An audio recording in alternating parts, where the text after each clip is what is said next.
Jeanie Buss made some news last night, Dave. Just give us a second. We're going to play her sound from the red carpet talking about Magic Johnson. Well, since, the end of the season, I had a big surprise when Magic Johnson decided to step down. And so we've had a lot of changes, but I'm very confident in Rob Pelinka leading our basketball operations.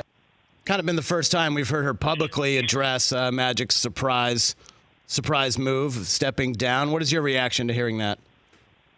Yeah, I think she handled herself well, and she's all about trying to put the best spin and the best foot forward for the franchise that she cares so dearly about. But I asked her later, I was like, hey, what about just the timing, though? I mean, the day you guys are introducing Frank Vogel as your head coach, Magic goes on national television and kind of burns your place to the ground.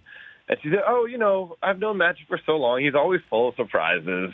And this reminds me of back in 1981 where, he's surprised by wanting to get Paul Westhead fired. And guess what? We ended up with Pat Riley. So who knows? Maybe this will turn out to be just the thing we needed. I was like, okay, Jeanie. I mean. Yeah, you're not buying that, are you? Yeah, not at all. But, I do respect that she's going to protect her franchise at all costs. Because that was 2.5 months ago that Magic walked into Staples and kind of surprised everyone. Why do you think it's taken so long for her to address this? I really believe that they had a strategy, or they continue to have a strategy, that they're going to close quarters and, loose lips sink ships, and we're going to let our work do the talking. So let's make an Anthony Davis trade. Let's, button up the rest of the roster. And then come, July, then we'll address everything. Now, she was out there yesterday. She said she was there to support Magic because Magic got this Lifetime Achievement Award. That was the explicit reason for her being there. To me, that, again, is a strong move. It says that, our relationship is more than what just happened a couple months ago. It's decades long, and this is, a special achievement for someone who has been great for not only our franchise, but the entire NBA.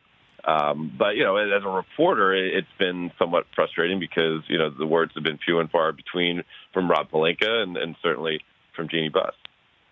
So now what are the Lakers doing? We're less than a week away from free agency. Klay Thompson, I presume they were targeting, is going to be out for most of next year. So who are their big fish that they're going after? Yeah, Kay and Klay D, months ago, I'm sure would have been right at the top of the list. But, they have a tightened window because LeBron's going to be 35 years old playing in the year 17. And so you look at the top list, it's going to be Kawhi Leonard first, and then, in some order behind that, Jimmy Butler, Kyrie Irving, and I'm not even sure Kemba Walker would be on that list. At some point they're going to look at it and say, whatever money we can free up, and it could be right now it's about $24 million. It could get up to $32 million through various machinations that should be feasible for them to do. Is it worth to pay that guy, Kemba Walker, $32 million? Or at that level, if that's the top tier talent we get to, would it be better to split it up?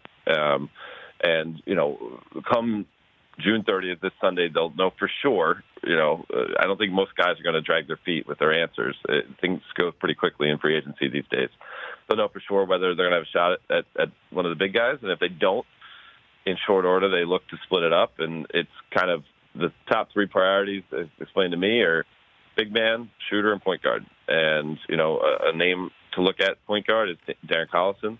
A couple names to look at the shooter position or, Danny Green, J.J. Redick, and even Kentavious Caldwell-Pope, who's I've been on a couple of one-year deals, represented by Rich Paul, just like Anthony Davis and LeBron James. And center, it wouldn't surprise me if you saw, Tyson Chandler and or JaVale McGee come back. But I think the big fish they'd like to reel in would be DeAndre Jordan. For more of The Rich Eisen Show, tune to Audience Channel 239 on DirecTV for free on BR Live or download the Rich Eisen Show app.